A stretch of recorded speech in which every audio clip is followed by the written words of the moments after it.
I really just wondered, like, what is your connection to Hanna? How did that develop, and how you see the Kindertransport? What does it mean to you now? Right. Let's see. So Amy and I really crossed paths, my wife Amy and I, with George and Hanna in 2008. Okay. We had known them previously, Mm-hmm. but we weren't intending to connect with them at all. Mm-hmm. Amy and I knew that we were being called into a life of reconciliation, of working for reconciliation in the world. And we weren't interested in what George and Hanna were doing, or so we thought. But we ended up in a small town in Germany with them. Mm-hmm. The town's name is Herrnhut, Herrnhut. Yeah. And we walked into the conference that they were leading and discovered to our surprise that they were also engaged in the work of reconciliation through Hannah's life in Germany and her rediscovery of her connections with the Kindertransport and her family history. And we were just captivated. And really that started a friendship that has only grown since then. And we consider George and Hanna to be among our dearest friends, and certainly a spiritual father and mother to both of us. So that was when we reconnected with them. Then I worked for an oil and gas company, and my work started taking me to Europe. Okay. So every time I had a flight into Amsterdam, I would try to arrange my travel such that I would have some free days, and I would pop across the border into the Eifel region of Germany and visit George and Hanna. Oh, wow. So the first time this happened, I have very vivid memories of it. I pulled in late at night to the hotel of her friend Detlef Wurst, who has the hotel there in Gmünd. Mm-hmm. And the next morning, George and Hanna came over for breakfast and said, "Would you like to take a tour of Gmünd?"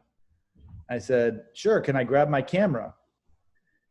And so we started out, and Hanna started telling me the story as we walked of when she was a child, and she was going with her, I think her sister, not her sister, she didn't have a sister, a friend or an aunt or something, to go see Snow White in the local theater. Mm-hmm. And they were walking, and she was very excited. And they turned the corner and got up to the theater, and there was a sign on the door, "No Jews allowed." Mm-hmm. And she was, probably 6, maybe at the time, 5 or 6. And so she just was mentioning to me as we were walking that this was the first time her soul had been impacted by the Nazi regime. And we turned the corner, and we were right there at the theater, and there was a man standing in the doorway. And Hanna walked over, and she wanted to look at the posters and I took a picture of her. Mm-hmm. And for me, it like all came together. There was something about that picture that recreated the scene. The man was not a welcoming man. He was standing there with his arms crossed, looking like, you can't come in here. Mm-hmm. And she was standing in the parking lot looking very much as she does, like a small child, right? That's one of the beautiful things about her. Yeah, absolutely. And there was a sign in the back that was kind of a, do not enter sign between them. And it was so, at that moment, I began to just think, I should just take pictures of Hanna. And for me, photography is a way of seeing, like it helps me. It's not so much I'm recording the thoughts that, okay, I think this would be a great picture if I posed Hanna here. It's not that at all. It's a way of entering into a scene and understanding it better by taking a picture of it. Mm. So I just began to take pictures of Hanna, and every time I went across, got to be with them, I would carry my camera around and just see what happened.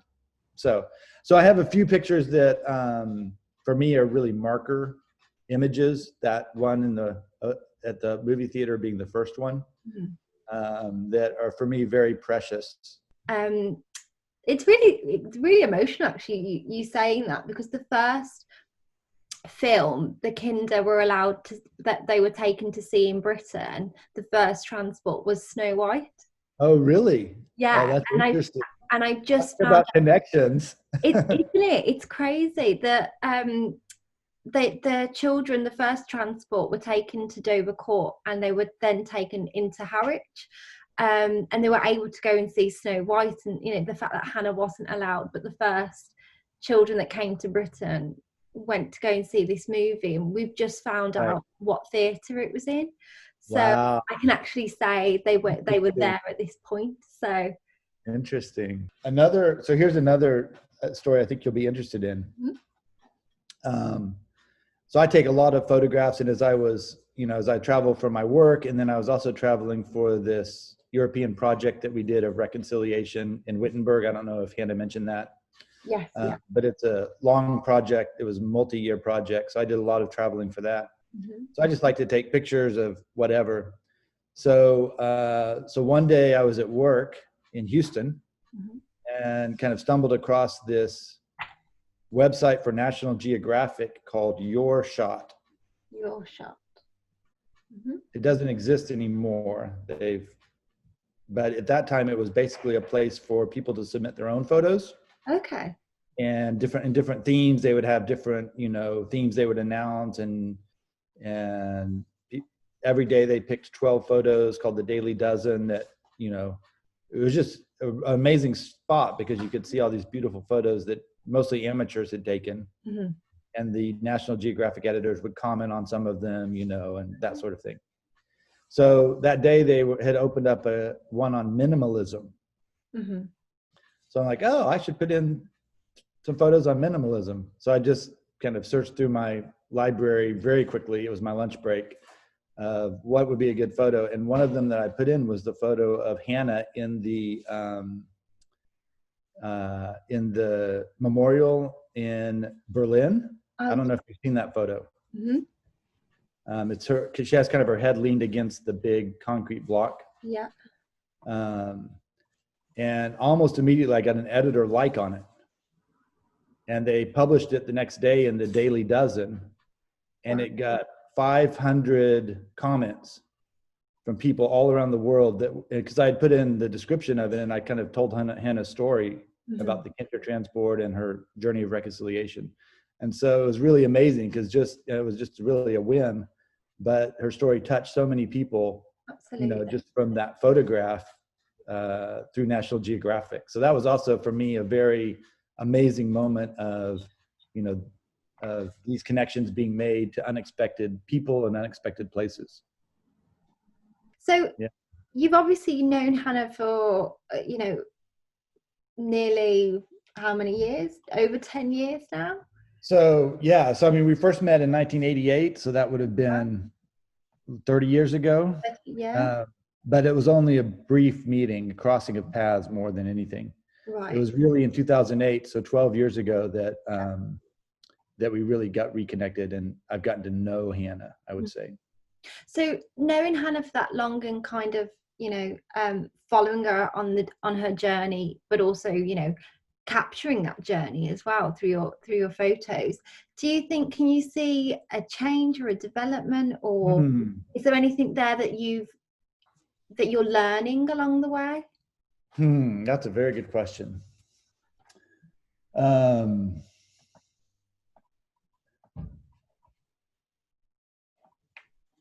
So, I mean, the thing that I would say, two things that I've learned from Hanna. One is the thoughtful care with which she approaches things. So, I asked her to write the afterword of my book because I knew she would be very thoughtful. And I wanted to, it's a book about reconciliation. Wonderful. And I wanted to give her the last word, so to speak. Yeah. Because I knew that she would both be able to sum up and reflect things that have been said by others in the book, but also add something new that was from her perspective. The second thing I would say is her vulnerability, her willingness to be vulnerable. So this is, in reconciliation, this is required. You must have, when you have a wound between two people or two countries or two groups, you must have someone willing to take the first step and be vulnerable. Of course, nobody wants to do that, right? Because when you're hurt, your defenses go up, that's the last thing you want to do. But that's just the way that God has made the world, is that you can't have a progress without a risk of vulnerability. And it seems to me that Hanna embodies that in a certain way. I mean, she's so small, and so, this doesn't mean that she's not strong. In fact, it's a very great strength to be willing to become vulnerable. In many ways, I would say this is at the core of the season we're in now, right? God, who's stronger than God? Yeah. He became vulnerable. He became a little baby dependent upon Mary. So in a real way, Hanna followed that pattern of the person that she loves and follows. She became vulnerable. She went back to her hometown. She lived there without expectation. She would present her story that could offend people, but in a way that was non-offensive and in fact drew them in. One of the really privileged times I had was when, I'll tell you two more stories about getting to be with Hanna. One was planned. I took a trip in November of 2011. I think I've got the dates right, and I can double check for you if you need them. But it was mostly a trip in preparation for this conference we did in 2017. But I knew that Hanna had been invited to speak in Gmünd about on the Kristallnacht commemoration. And so I was able to be there in the room when she spoke, and it was such an important moment, when she was able to unfold herself before the people of the town that had rejected and thrown out her parents and her years before. And when she spoke, she didn't speak in any way harshly. What she did was she recounted memories that had been restored to her by people in the town. She didn't have memories of her mother, but people in the town helped her recover some of those. And so as she spoke of names, Willie Arndt and other names who had helped her through the years to recover part of her life, you could see the connection being made with the people that were there, who could have been, she could have unloaded on them, right? She could have, but she chose to be vulnerable and connect with them instead. Yeah. And this drew them in. And there was something, as George often says, there's something that happened that day. And when we walked through the streets of Gmünd the next day, it was just a different city, a different village. It was different. Oh, wow. Another fun story. So following on with that, as you know, she later received a message from the town mayor that they were going to do the commemoration of the 800th anniversary of Gmünd, and they wanted to bring back the memory of the Jews who had lived there. Of course, this is a direct result of her life in Gmünd and her speech on that day in 2011. I wanted, in many ways, I felt like this was a culmination, an honoring of her by her town, not just a listening, but an honoring of her and the other Jews who had lived there. And so I so wanted to be there, but there was really no way to do that. I had work to do, and didn't have the holiday to travel and money and all that. So this was going to happen on a Sunday. On Friday, I got called into my boss's office, and he said, "We just had a job came up. I hate to ask you this, but can you be in Holland on Monday?" And I said, "No way." So they flew me into Holland on Saturday. I rented a car and got to be with Hanna on Sunday at that meeting in Gmünd, and then was able to drive to my job in Holland the next day. And so just things like that, for me are very special, because who could do that, right? It was the grace of God.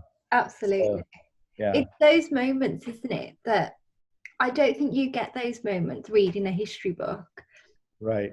It's those moments that tell us so much about what you like, either the grace of God or these really serendipitous moments, or these Yeah. these moments that are so, how do you describe them? There's so many different ways to describe them. Right. Chance, luck, lots of different things. But then Yes. also, the timing of things, and that I do believe that something pulls you together. There is that when you have a connection. Well, and I think people feel, regardless of their beliefs, people feel like they're part of a larger story at those moments, right? Yeah. I mean, and that's what we want. Our own lives are rather boring and tawdry for the most part. But when you feel like suddenly you've touched something larger than yourself, I think it's very significant. Absolutely.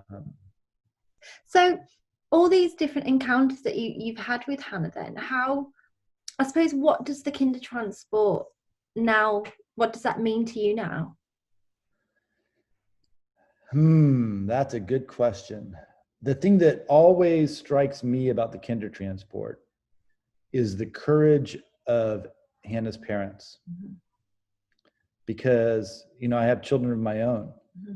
And Hanna tells the story so well that, about that moment when they put her on the train and didn't really tell her what was happening. And then suddenly she realized right at the last moment, something was happening that was much bigger than she had thought. So of course I put myself, I'm sure there are people who hear Hanna's story and they put themselves in the shoes of Hanna, right?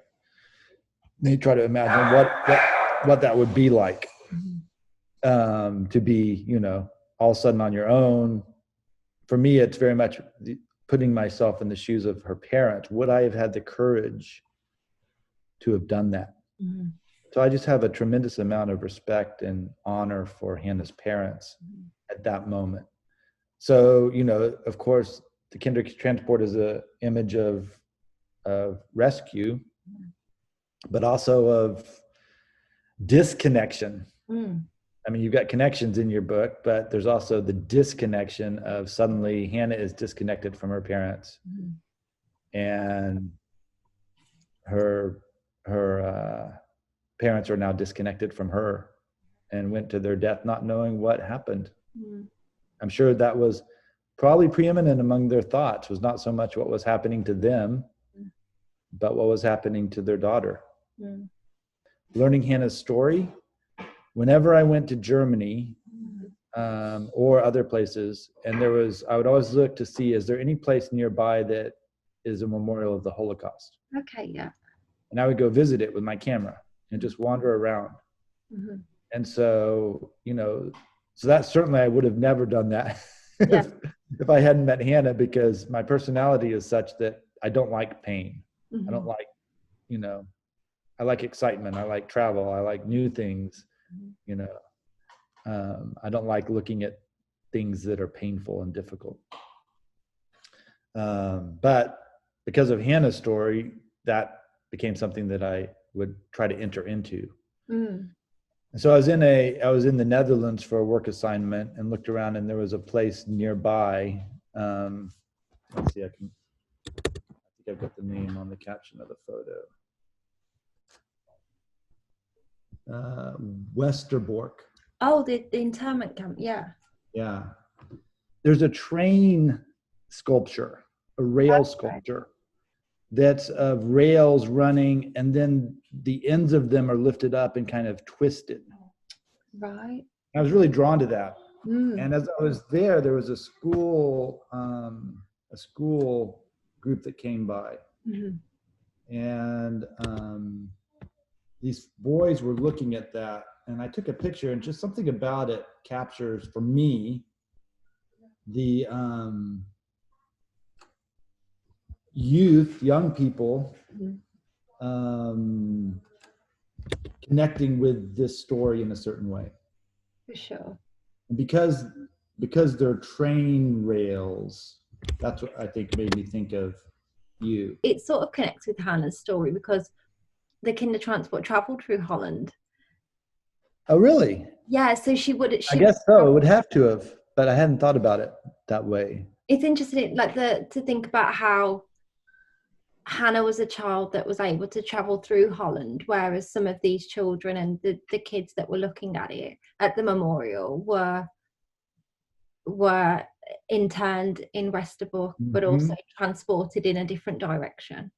Yeah, absolutely. So connecting with Hannah and also learning about George's story, I'm hopefully going to I've really spoken a lot with Hannah, and I've had the pleasure of talking with George on and off, but we've never really sat down and had an interview or really spoken in at length, really. And that's what I'd like to talk about next with them, in terms of their spousal relationship and George going on that journey with Hannah to discover her past, but then vice versa, Hannah going on the journey with George to discover his personal family story. So I wondered, in terms of them as a couple, and we've talked a lot about Hannah as an individual, but I suppose Hannah and George as a couple, I just wondered if you were able to share any kind of insight there in terms of learning from them or seeing them traveling together to rediscover Hannah's past. Is there anything? Wow. I mean, that's a very It's a hard question. I know. The hard part is limiting it, because there's so much to say there. Oh, because George and Hanna have really been influential for Amy and I in our marriage. The first thing I'll say is the best insights into both George and Hanna would be from my wife, because she's a very insightful person, and she's written a blog post on each of them. Oh, great. So I'll send you the links to her blog posts. But her blog post for Hanna is called Hanna the Storyteller. Oh, that's nice. And the one for George is called George the Teacher. Great. George is probably the best teacher we know. Wow. And she has a lovely metaphor for George that I think, she says, George is like the machines in the bank, where you go in and you take your big jar full of all these coins and you dump it in, and they come rolling out sorted and packaged into little neat things. George takes this jumble of thoughts, and he packages them and gives them to you in a neat way that you can absorb. So I just love that image of George as the coin sorter in the bank. Absolutely. And it shows a little bit of, their complementary natures, because of course Hannah's an artist, and so what she's going to give you will actually be layers and layers, deeper and deeper the more you look at it. Yeah. George takes a complexity and renders it understandable, but not in a simplistic way, in a simple way. And that's a very important difference. That's a lovely way to describe them. Yeah. There was, when we first came across them, it was a time of where Amy and I were still working through some tension in our marriage. And the tension came from the fact that I always had ideas for new things to do, new ventures, new projects, new businesses, and Amy has a gift of understanding the cost that those would take if you actually have to embark upon them. And so she was in the place of, kind of felt like she was in the place of always saying no to me, which she didn't want to be, right? But she was also protecting me and the family from chaos. And so when we came across George and Hanna, George had written on what he described as an apostolic gifting. Now, this is kind of New Testament Christian language. I don't know if you're familiar with it, but essentially it's a way of thinking about people who have this natural tendency to start new things and to break barriers and to, cross over into uncharted territory. And that this is a needed gift, but it can't it malfunctions if it's by itself. Mm-hmm. Mm-hmm. It needs to be surrounded with complementary gifts. Mm-hmm. And so as he gave this teaching, Amy and I kind of looked at each other like, oh, this helps us understand ourselves. Mm-hmm. Mm-hmm. Because my feeling was Amy was against me, right? Not in a terrible way. Our marriage wasn't on the rocks or anything, but it was just this underlying sense of, well, maybe I won't even tell her this idea because she'll just shoot it down. Mm-hmm. When I began to understand through George and Hanna's teaching and the example of their marriage, I began to see, okay, this is, Amy is not against me, she's for me, but she's for me to succeed. Mm-hmm. And part of that means you have to take a realistic view at things. Mm-hmm.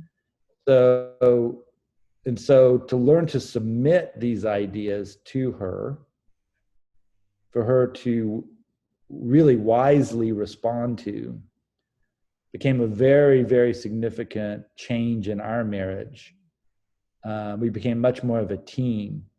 And of course, it also helped us understand Amy's gifts. She's a much better teacher than I am. She's a much better long-term leader of people than I am.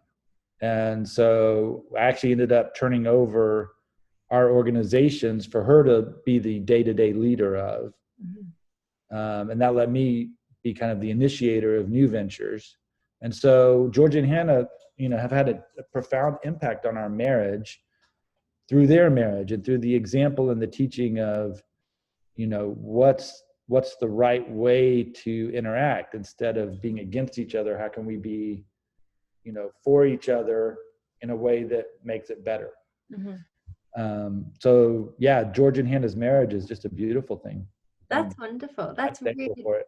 It's so insightful to hear that, and how, we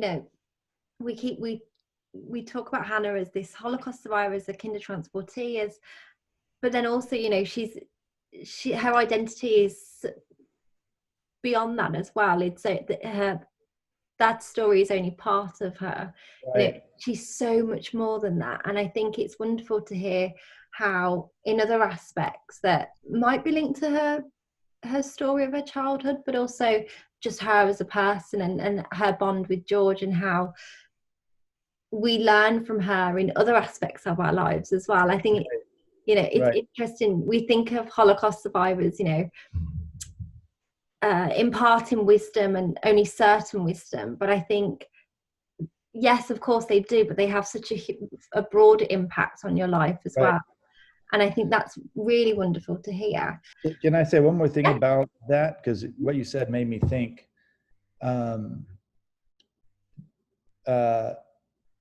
Hanna is what, in the same language that George would be described as an apostolic leader, in the sense that he's an initiator, he's a pioneer. Mm-hmm. Using that same language and metaphor from the New Testament, mm-hmm. Hanna would be described as prophetic.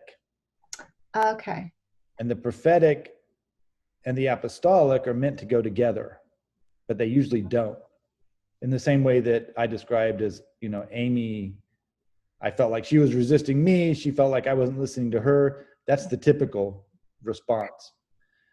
But the prophetic is an idea that I think goes beyond Christianity. I mean, our world needs prophets, right? Martin Luther King Jr. was a prophet, and the world needed him. Mm-hmm. Is one example. So Hanna's prophetic insights into her past and into Germany and into this need for reconciliation and healing could not have been realized without George's apostolic giftings. Mm. Because he's the one that would take her insights and say, okay, let's go do something about it. Mm. Let's move to Germany. And it's his giftings that make that happen in a practical and initiating way. Mm. And so I think it's important to understand, that her impact would be much, much, much less if it had not been for George. Because George brings energy, George brings vision, George brings a simple communication. So when Hanna communicates something, it's multi-layered and complex. But when I or George communicate something, it's simple. People can grasp it in a way that, makes them, George will say something that will make somebody want to invite Hanna to come speak. For sure. And then Hanna speaks. And so they work together. So that's the thought that comes to me, is just, in terms of George and Hanna's, the dynamic of their marriage, is George's giftings are very important and complementary to Hanna's in the same way that it's vice versa. I've been in so many meetings that George leads, and at some point everyone will say, Hanna, what do you think?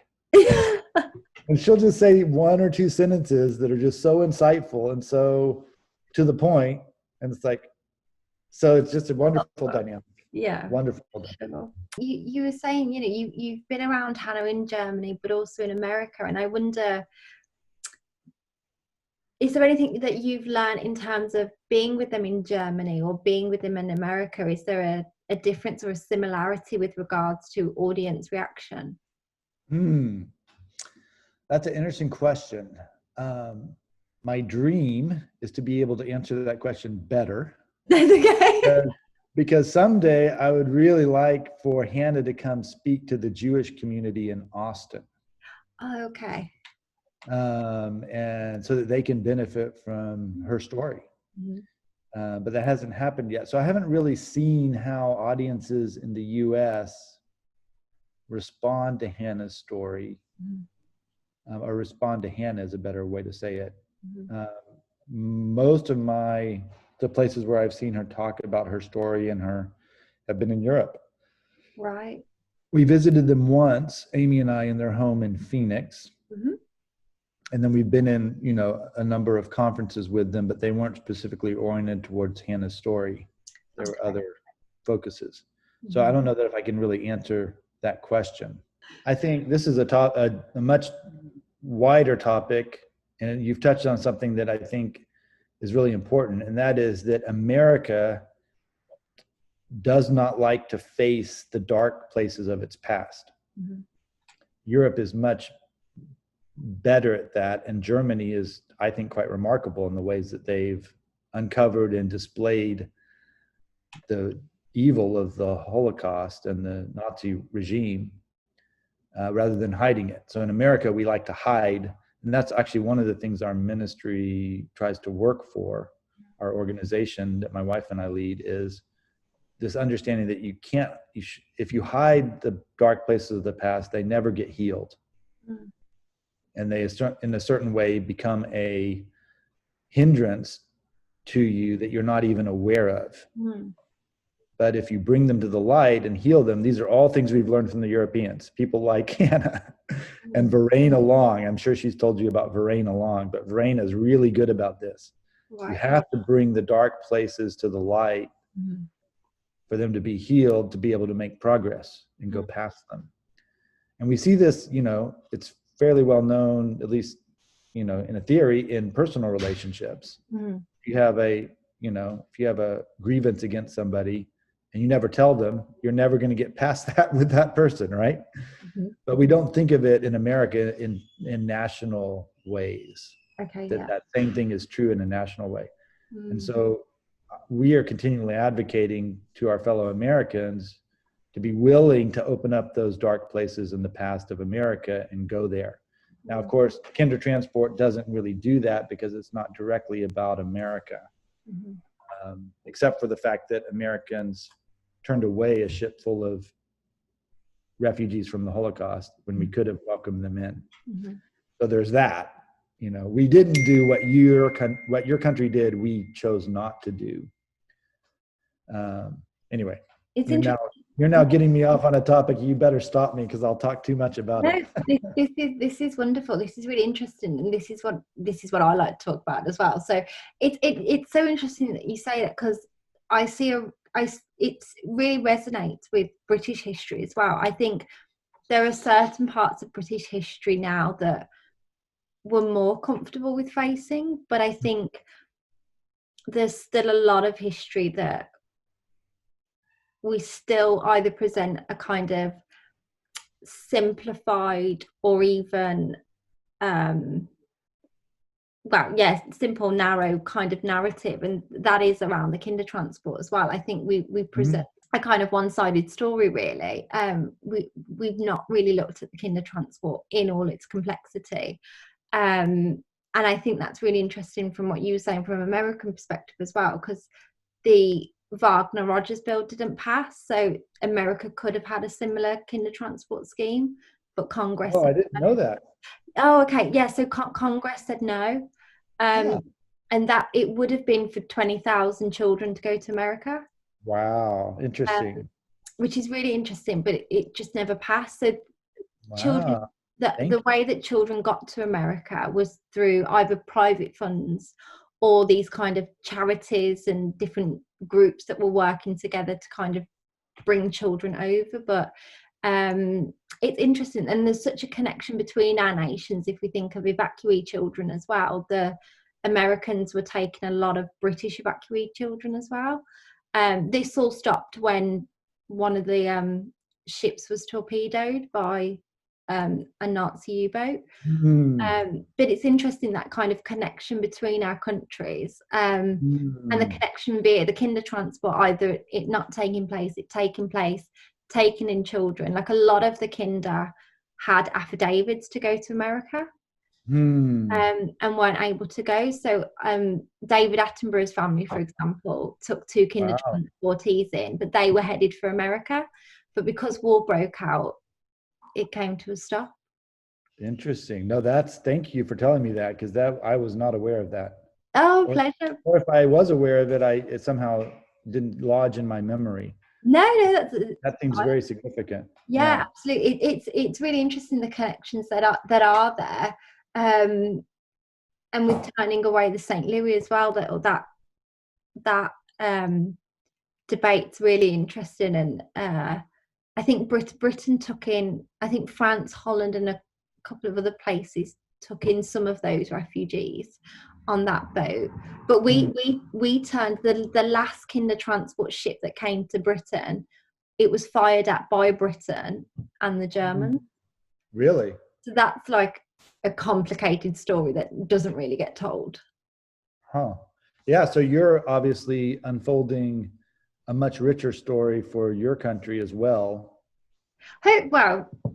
It's great. It's not everybody agrees, though. It's quite interesting that some scholars that do research the Kindertransport see it in a very positive way, and of course we should. These children survived, and it we're all the more grateful and better off because they've contributed tenfold, to all the countries that they went to, and it's just wonderful people. But I think there's a darker side, like you were saying, and that doesn't really it kind of gets bracketed out of the narrative.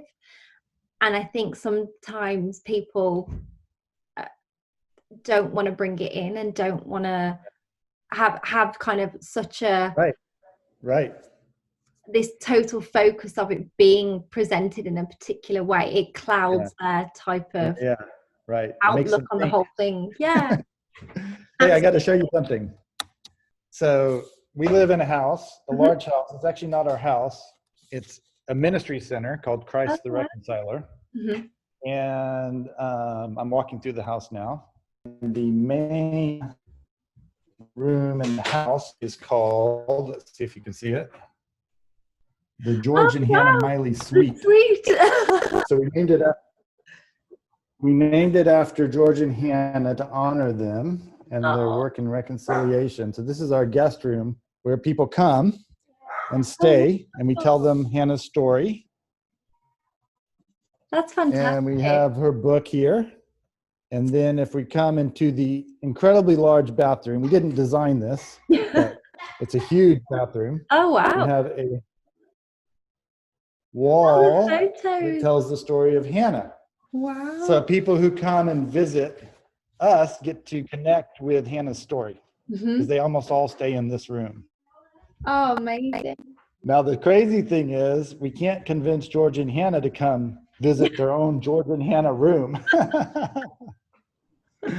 They haven't visited us yet here. So, Oh, so someday George and Hannah will stay in the George and Hannah Miley room. that's amazing. How wonderful though to, you know, to have that space of where people are coming to connect with you, but also then, like you said, they become part of a wider story as well. It's Yeah. wonderful.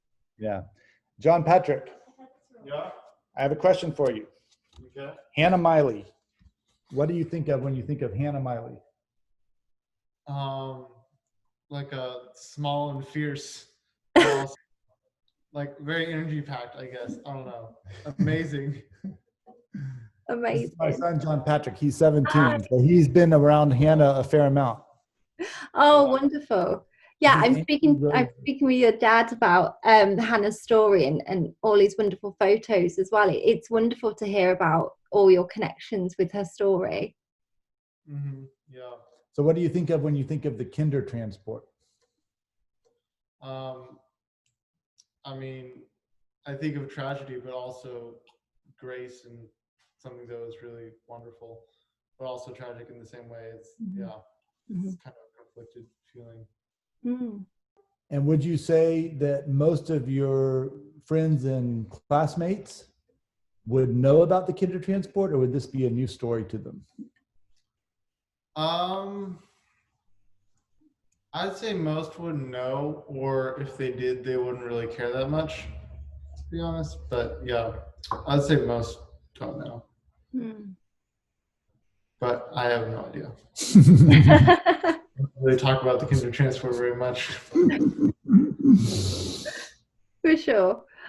No, thanks for answering. Oh, thank you. That was that's great as a 17-year-old to describe the Kindertransport in that way, to say that it is something tragic, but also there is grace there as well, in terms of people opening their hearts and taking in the children, but also that, like you were saying, the parents and their courage and their, you know, determination to make sure that their children were safe. I think that's, you know, a very adult answer.